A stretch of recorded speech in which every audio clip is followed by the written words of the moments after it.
उसकी अर्थ परिभाषा, तत्व, स्मृति को प्रभावित करने वाले कारक, है ना, उसकी प्रक्रिया, स्मृति अर्थात धारण की विधियाँ और स्मृति के प्रकार पढ़ाया था। अब आज मैं आपको बताने जा रही हूँ कि स्मृति की प्रक्रिया तथा साहचर्य। बच्चों, साहचर्य से स्मरण करने की प्रक्रिया को में पर्याप्त सहायता मिलती है। ये किसी दो विषय वस्तुओं के पारस्परिक संबंध को ध्यान में रखा जाता है तथा उस संबंध के आधार पर स्मृति की प्रक्रिया को सुचारू रूप से प्रदान किया जाता है। व्यवहार में हम प्राय देखते हैं कि किसी एक व्यक्ति या एक वस्तु को देखकर किसी अन्य व्यक्ति या वस्तु की याद आ जाती है। याद आने की यह क्रिया साहचर्य के कारण होती है। जैसे दो सदैव साथ रहने वाली जो सहेलियां हैं, सहेलियों में से किसी एक को देख करके तो दूसरी की याद आ जाती है। इसको साहचर्य का ही परिणाम कहते हैं। इसी प्रकार एक विधवा को देखकर उसके साथ उसके स्वर्गीय पति की याद आ जाती है। इससे भी और भी एग्जाम्पल्स आप लोग ले सकते हैं बच्चों, कि अगर किसी शादी की जब बात हम करते हैं और बारात की जब हम बात करते हैं तो बारात के साथ घोड़ी और बैंड बाजे की बात अवश्य करते हैं। तो कहने का मतलब ये है कि कुछ ऐसे विषय हैं जिनके साथ दूसरा विषय अपने आप ही जुड़ जाता, पता उसके बारे में हम बात करना ही करना पड़ता है। इस विषय में डॉक्टर झा महोदय ने इसको साहचर्य को परिभाषित करते हुए कहा है कि विचारों का साहचर्य एक विख्यात सिद्धांत है जिसके द्वारा कुछ विशिष्ट संबंधों के कारण एक विचार दूसरे से संबंधित होने की प्रवृत्ति रखता है। जेम्स ट्रेवर महोदय ने भी साहचर्य को परिभाषित करते हुए कहा है कि साहचर्य का अर्थ उस सिद्धांत से है जिसके द्वारा व्यक्ति के विचार, भावनाएं और गतियाँ इस प्रकार से संबंधित होती है कि मस्तिष्क में उनकी उत्तरोत्तर अथवा संबंधों की प्रक्रिया निर्धारित होती है। तो ये तो हुई बच्चों साहचर्य की बात। अब हम पढ़ते हैं साहचर्य के नियम की बात। साहचर्य अपने आप में एक व्यवस्थित प्रक्रिया है, किंतु साहचर्य की स्थापना कुछ नियमों के आधार पर ही होती है। और यह स्थापना हमारे कहाँ होती है? हमारे मस्तिष्क में, हमारे विचारों में होती है। साहचर्य की प्रक्रिया का संबंध अनेक नियमों से है।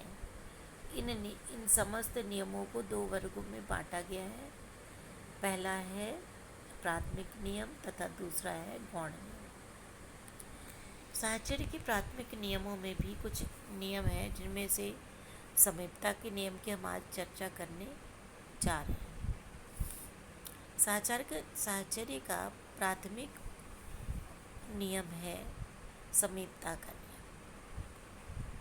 जैसा कि नाम से ही स्पष्ट है कि साहचर्य के इस नियम में विषय वस्तुओं की स्वाभाविक समीपता को साहचर्य स्थापना का आधार माना जाता है। इस नियम के अनुसार सामान्य रूप से एक दूसरे के समीप पाए जाने वाली विषय वस्तुओं का ज्ञान हमें एक साथ प्राप्त होता है। ये जो विषय वस्तुओं का ज्ञान है, इनमें समीपता का साहचर्य संबंध स्थापित हो जाता है तथा इसी संबंध के आधार पर हम उनका ज्ञान प्राप्त करने लगते हैं। यहाँ यह स्पष्ट कर देना आवश्यक है कि समीपता भी दो प्रकार की हो सकती है, अर्थात कालिक समीपता और देशिक समीपता। कुछ घटनाएं ऐसी होती हैं जो एक के बाद एक क्रमिक रूप से प्रस्तुत होती हैं। इन घटनाओं में पाई जाने वाली समीपता को कालिक समीपता कहते हैं। उदाहरण के लिए बादल के गरजने तथा वर्षा होने में कालिक समीपता पाई जाती है। इसी प्रकार कुछ वस्तुओं की देशिक समीपता भी होती है, जैसे कि कप एवं प्लेट। या मेज एवं कुर्सी, है ना, इन दोनों में पाई जाती है। दोनों ही प्रकार की समीपता के कारण संबंधित विषय वस्तुओं में साहचर्य की स्थापना हो जाती है। अब हम पढ़ने जा रहे हैं, दूसरा पॉइंट है सादृश्यता का नियम। प्राथमिक नियमों में पहला है समीपता का नियम, दूसरा है सादृश्यता का नियम। सादृश्यता के नियम का मतलब है कि विषय वस्तुओं में पाई जाने वाली सादृश्यता के कारण उनमें साहचर्य स्थापित हो जाता। वास्तव में जब हम दो समान चीज़ें देखने वाली वस्तुओं का प्रत्यक्षीकरण करते हैं तो हमारा मस्तिष्क उन वस्तुओं के बीच में एक प्रकार का संबंध स्थापित कर लेता है ना। फिर उन दोनों वस्तुओं में से किसी एक को कहीं देखता है तो उसे तुरंत उसके सदृश अर्थात उसी की तरह अन्य वस्तु भी याद आ जाती, वो दूसरी वस्तु भी याद आ जाती है। हम जानते हैं कि जुड़वा बहनों एवं भाइयों में अत्यधिक सदृश्यता पाई जाती है। इस स्थिति में उसमें उनमें से किसी एक को देख करके दूसरी बहन को याद आ जाती है।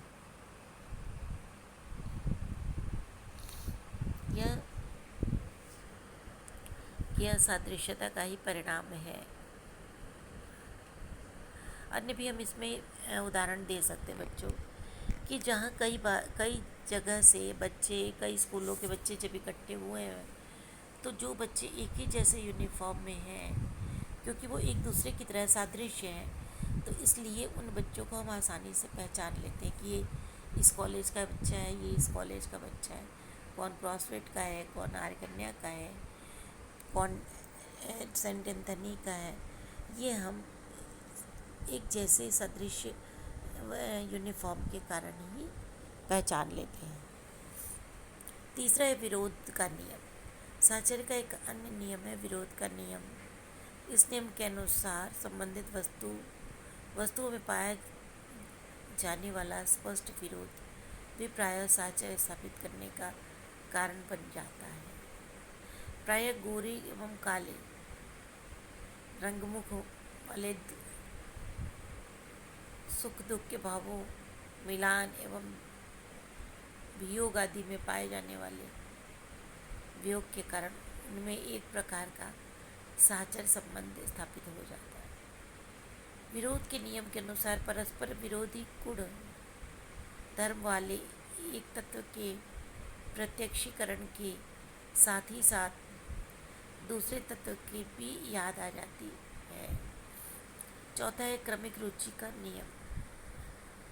साहचर्य का एक अन्य प्राथमिक नियम है क्रमिक रुचि का नियम। इस नियम के अनुसार व्यक्ति की रुचि भी उसकी स्मृति को प्रभावित करती है। रुचि के अनुसार प्राप्त होने वाली अनुभव परस्पर संबद्ध हो जाते हैं तथा इन अनुभवों से व्यक्ति के मानसिक स्वास्थ्य निर्मित हो जाता है। उदाहरण के लिए शास्त्रीय संगीत में रुचि रखने वाले व्यक्ति यदि किसी राग का नाम सुनता है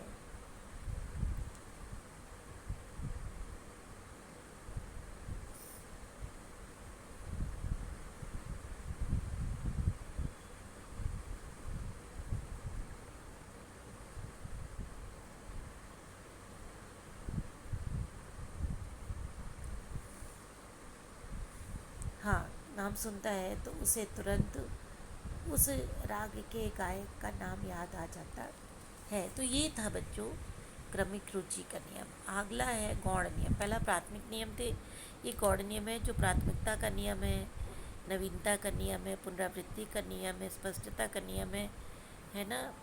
तो ये नियम भी साहचर्य में महत्वपूर्ण है। प्राथमिकता के नियम के अनुसार स्मृति पटल पर जिस विषय वस्तु संस्कार सबसे पहले सर्वप्रथम हम पढ़ते हैं, है ना, सामान्य रूप से प्रबल तथा अत्यधिक स्थायी होते हैं। इसी को गौण इसी नियम को आधार मानते हुए कहा जाता है कि बाल्यावस्था में बात पद याद किए गए विषय की स्मृति अधिक देर तक मस्तक पटल पर नहीं होती। अगला है पुनरावृत्ति करना। तो पुनरावृत्ति में साहचर्य के एक गौड़ नियम को पुनरावृत्ति का नियम रहा है। इस नियम की मान्यता है कि यदि किसी विषय वस्तु किसी विषय को सीखने की याद करने वाले यदि किसी विषय को सीखने वाले व्यक्ति को याद करने वाले अधिक पुनरावृत्ति होती है, अर्थात उसे बार बार दोहराया जाता है, तो उस विषय की स्मृति अधिक उत्तम और स्थायी होती है।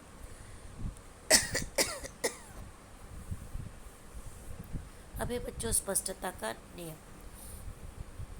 ये था पुनरावृत्ति का नियम। स्पष्टता के अनुसार जैसे कि सीधे सीधे बताया गया है कि अस्पष्ट विषय की तुलना में स्पष्ट विषय की धारणा प्रबल होती है।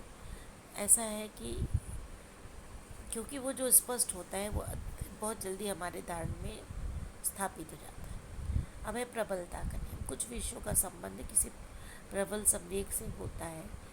इन विषयों के गहरे संस्कार हमारे मस्तिष्क पर पड़ जाते हैं, इसलिए यह हमारा मस्तिष्क को अधिक समय तक याद रखा जा सकता है। अगला है साहचर्य का महत्व, कि अगर साहचर्य है तो उसका क्या महत्व है। बच्चों इसको डिटेल में पढ़ा चुके हैं, तो बस अब पॉइंट पढ़ ले रहे हैं। अधिगम की प्रक्रिया तथा साहचर्य, यानी कि जब भी हम कुछ सीखने जाते हैं तो उसके साथ कुछ जोड़कर जब हम सीखते हैं, उदाहरण से सीखते हैं, तो वो हमारा सीखना स्थायी हो जाता है। हम अपने विषय में कुछ उदाहरण जोड़ लेते हैं ताकि वो हमें इस तरह से याद हो जाए कि हम उसको कभी भूले ना। दूसरा है स्मृति की प्रक्रिया का साहचर्य। हमारे जीवन में स्मृति का अत्यधिक महत्व है। उन उत्तम स्मृति की प्रक्रिया में साहचर्य का उल्लेखनीय योगदान हो सकता है। जब किसी विषय या तथ्य को साहचर्य के संबंध को स्थापित करके याद किया जाता है तो वह विषय उस तथ्य शीघ्र ही कंठस्थ हो जाता है। यह भी एक सत्य है कि साहचर्य के आधार पर या प्रत्यस्मरण के आधार पर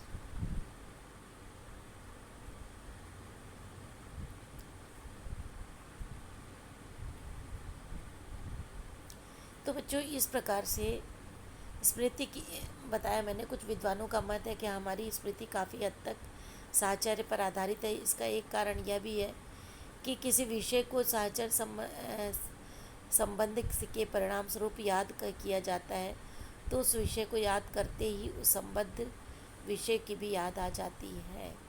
आपको पता है कि अभी तो बड़े बच्चों में तो प्रैक्टिकल हो जाता है। छोटे बच्चों को जब भी हम अक्षर ज्ञान कराते हैं या कोई चित्र दिखाते, कोई घरेलू वस्तु बताना होता है, तो उस स्पेलिंग जैसे ए फॉर एप्पल हमने कहा, तो ए फॉर एप्पल के साथ हम उसको एप्पल दिखा करके जब हम बता देंगे, नहीं कि उस फल का साहचर्य करा देंगे, तो वो विषय बच्चे को अच्छी तरह से याद हो जाता है। अब आगे है निर्देशन प्रक्रिया में साहचर्य, कि अगर हमको किसी को निर्देशन देने या निर्देशन मानसिक रोगों का सही इलाज निर्देशन के क्षेत्र में भी देखा जा सकता है।